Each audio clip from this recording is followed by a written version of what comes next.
Last week in the boathouse, we saw KP fitting the blocking for the stem and stern and along the center line. This week, with all that installed, it's time to fair the deck. Given the amount of work that's gone into building the entire deck structure, it's an intimidating task for the first-time boat builder. But in typical Steve fashion, he thinks his way out of the hard part and builds something new to get the job done. And then later on, Steve and KP make some choices on the height of the housetop and sides. A big decision that will affect the windage and sail area of the boat, as well as the interior space.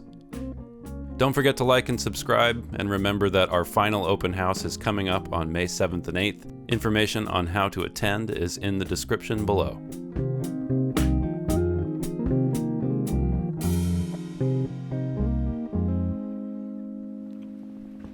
I hope this works.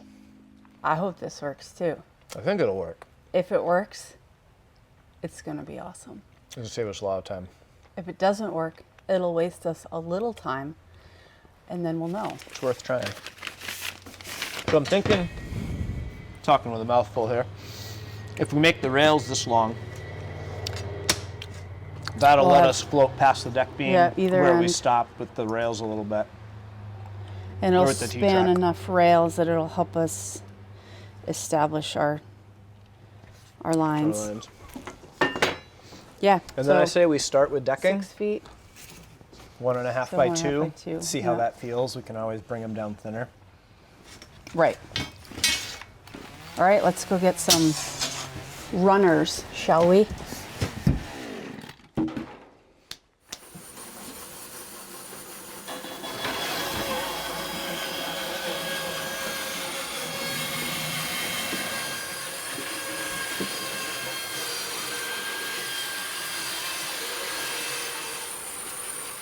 Think that'll go through the planer?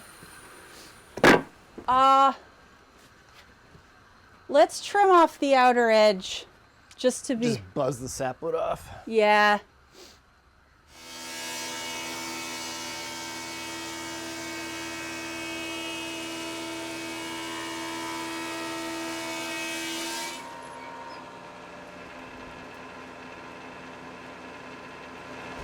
Okay, 2 more passes.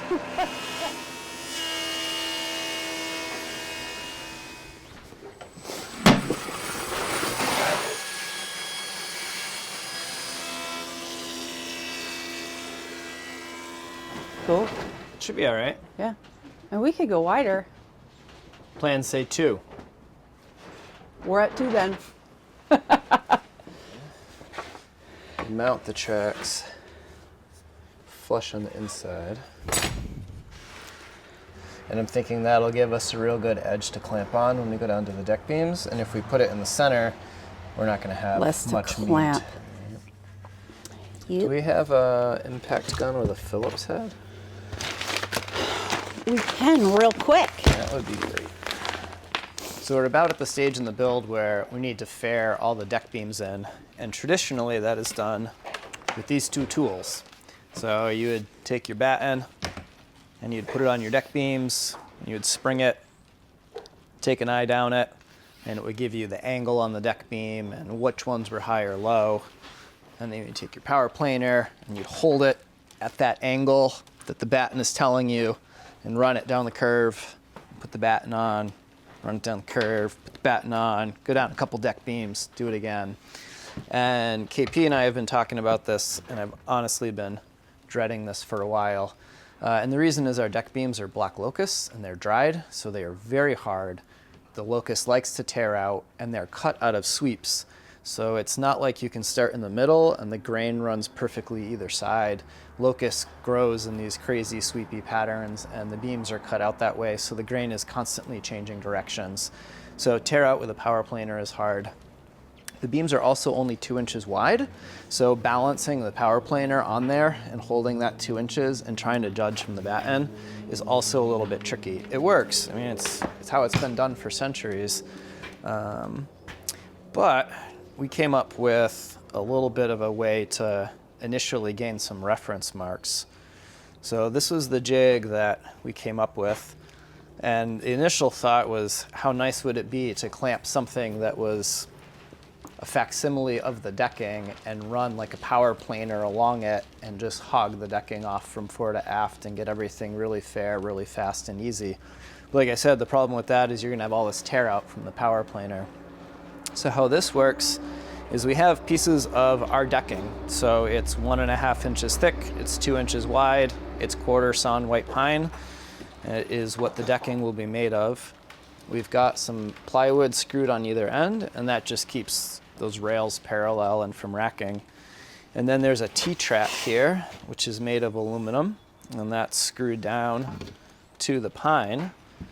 And we made this car, basically, that rides on it. These are the little slides, and one goes below and one goes above. So they sandwich on the T-track. They can't go up, they can't go down. We have 4 of those, 2 right behind the grinder and 2 a little farther back. Now this monster 7-inch Makita angle grinder comes with a removable handle, and the handle has 3 locations you can mount it. 1 in the top and 1 on either side, which worked out perfectly for us. We drilled some angle iron, put some bolts through and inserted them into where the handle would go, relocated the handle to the top, put in a 40 grit 7-inch flap disc, which is a real mean machine. And the last little piece of kit on it is a backstep here, and this is essentially your depth guide. So you can see right now the grinding pad isn't touching, and if I pull up to the handle, the grinding pad now is touching. And by raising or lowering this, you essentially change your depth of cut with the flap disc. And we can put it on and clamp it down and give a nice fair curve, and we can see exactly how the decking's going to want to lay. The pattern, this is rigid enough to give us a really nice curve, but it's flexible enough that if we go at an angle across the deck, the whole jig just racks, and the grinder racks and follows the rails with it. If we were to space the slides out much farther, it would make that racking action a little bit harder, but since they're close, the grinder just follows it, kind of like when we did the bevel saw for cutting the plank edges. And the really nice thing about the flap disc is that it's constantly wearing off the edges and bringing in new sandpaper, and it's very aggressive, and it also does not care 1 iota whether the grain is going right, left, up, down, end grain, face grain, couldn't care less. You hit a bronze bolt, copper rivet, mows right through it, doesn't bother it at all. So it's really nice for that. It just doesn't care. It's the honey badger of sanding. KP and I conceived this jig, and there's a bunch of back and forth about what size rails we should use and how we should set it up. And when you put this on the boat and use it, it creates this groove fore and aft down the decking, and you move it over a bit and cut another groove and over a bit and cut another groove. Deck beams that are high, it cuts really deep. Deck beams that are low, it just barely skims them.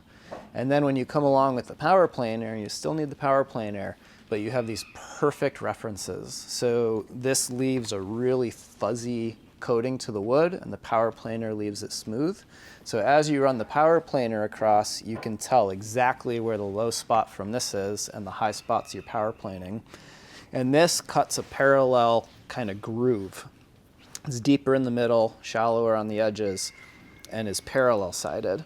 So when you run the power planer across, you watch those angles change, and that lets you know what angle you need to hold the power planer. And you don't have to go to the batten. And so we did this, and then we put in the batten on there, and it was very, very, very close, which was what we were hoping to do. So where you would be going back and forth 100 times with the batten and the power plane, you just do it once with the jig. Cut your reference marks, chase them with the power plane, and you're really close. So other than being loud and dusty, I have no real complaints about this, and I think that whether you're doing it with this or a power planer, it's going to be loud and dusty. I guess the hand plane would not be loud or dusty, but you would have Herculean arms by the time you were done.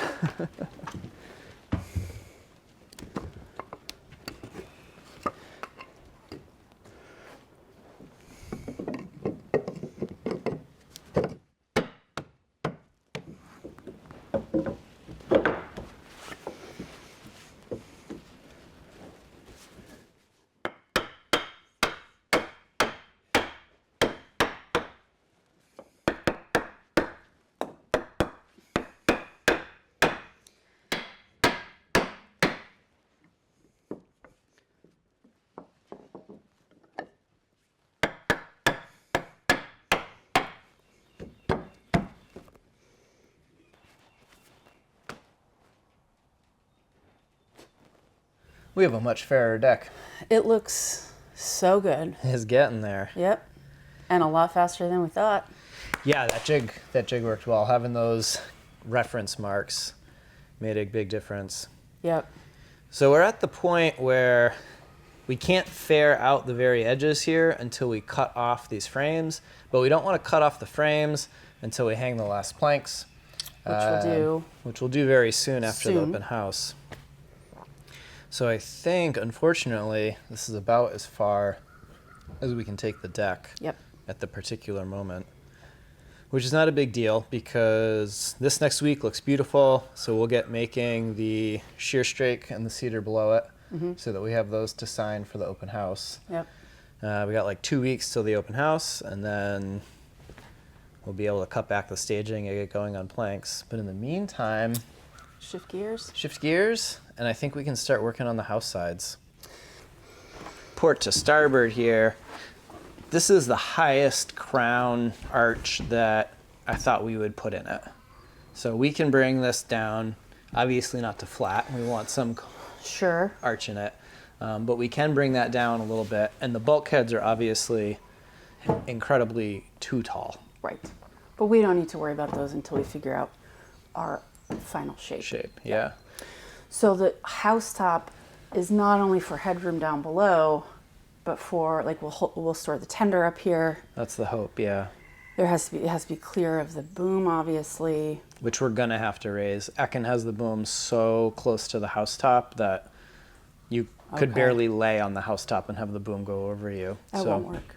No. But we can lose some sail area from below. Yeah. And without too much. Not a huge consequence. Okay. Yeah. And then the other thing to consider is we've got to do on-deck propane storage for the like galley jerry stove type stuff. and jerry can type stuff. So I've got some jerry cans that I think I want to put along the house sides. So it would be nice if the house sides were as high or slightly higher than the jerry cans, as long as that works. You know, we're not going to build the house like to the jerry sticking cans. up everywhere. Yeah, we'll see if we can Every avoid color that. you can find. Cruiser style. Yeah, so there's a lot of stuff going into these decisions.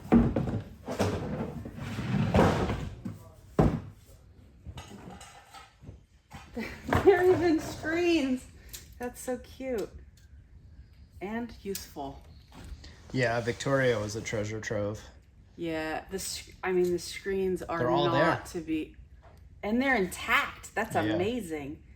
There have been nights where in the morning I've swept up the mosquitoes from the night before. It is a sad, sad day without screen. There's one now. The season has begun. Oh, gosh. But this is a treasure trove.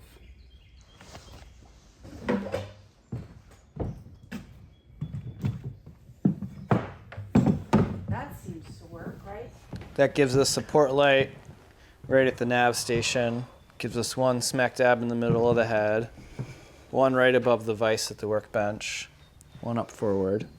Got the two port lights for the forward end of the house. That means we'd have one in the corner by the diesel stove. We'd have one pretty much over the bunk. Yep. We'd have one right between the wood stove and the galley stove. Perfect. Which would be nice. And then we'll have one aft right above the sink. Yep.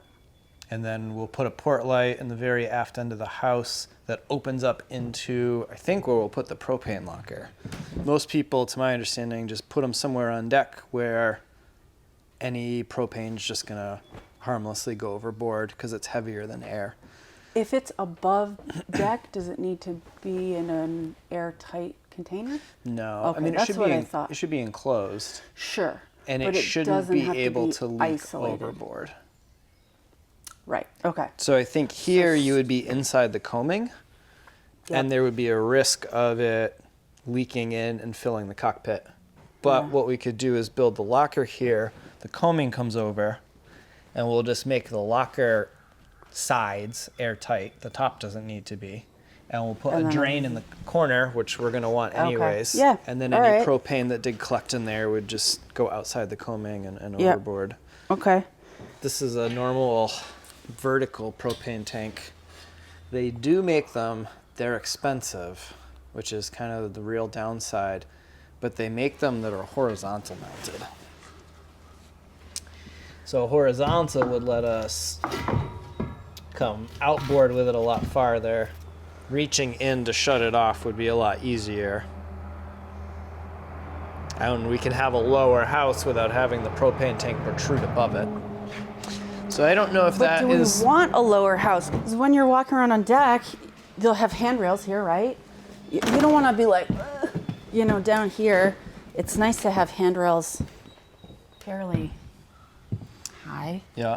The higher we go with the house, the more windage we have. Right. And the higher we have to go with the boom to be able to get the tender on top of the house. Right. Because there isn't really a good place to put the tender other than on top of the house. So the mizzen's here, the boom comes to about here. And the boom is only about this high above the house. So the way Acorn has it, you can't even put a Dodger or a Bimini or everything over your companionway because your boom is so low. No. So that's the thing, is like the lower we make the house sides, the more space we have for that boom and to put the tender, the less we have to Lose sail area. Which we already have a boat that's a bit on the heavy side, and losing sail area is just going to make us even slower. Let's get a number on the boom height and the tender depth. And see where that gets us. You still have a decent amount. Plenty of room. That's under the beams. Do you have any 6'2" friends? Oh, sure. But they'll have to duck. And then you have a little rest room in the head, though, because this comes up a few inches. Oh, yeah. How's that? But there won't be a beam. There's no need for that if we do the strip built top. So I still have enough here, and I mean, even outboard I clear. Be able to get in here and still wash my hair and be okay. If we run some strings fore and aft across these, I've got some white drop cloths that we can drape over it. Let's do that. Let's do that. And we'll really see what it looks like. Mm-hmm. Whoop. That's not a handle. Cozy.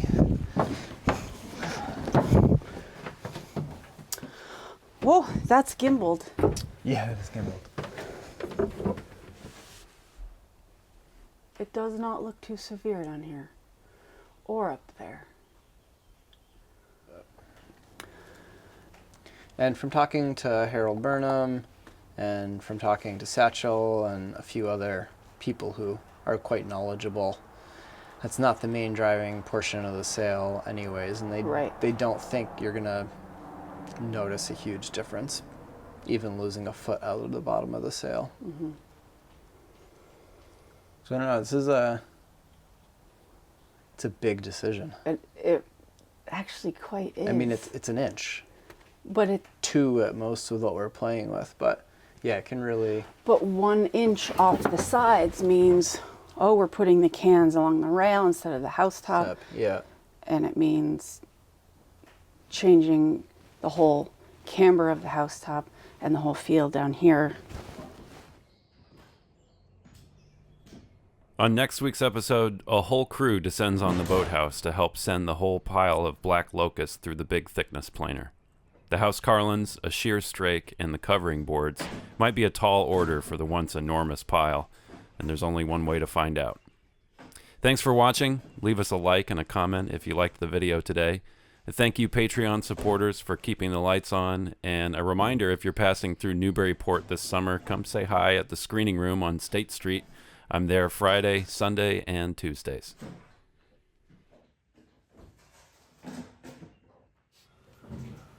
We'll be able to put that on there. I've got an extra nut. Put that on. We can put the nut up against it. It'll keep the grinder from being able to go right to left at all. Yep. These only need to go in here a couple turns and we're good to go. Throw the handle on top. Yeah. Fasten it with like 2 screws. Yeah, I think this is actually going to land so far inboard, I think we can use the carriage bolts. I think they'll land inside of the tracks. Oh, that'd be nice. Yeah, and we can put 2 1/4-inch carriage bolts, suck that down really well. Yeah. And then just outboard of that, put in another carriage Put bolt the- for the tracks. And then we can figure out whatever we need here for a stop to go across Yeah. the top. Probably right back here somewhere. Yep.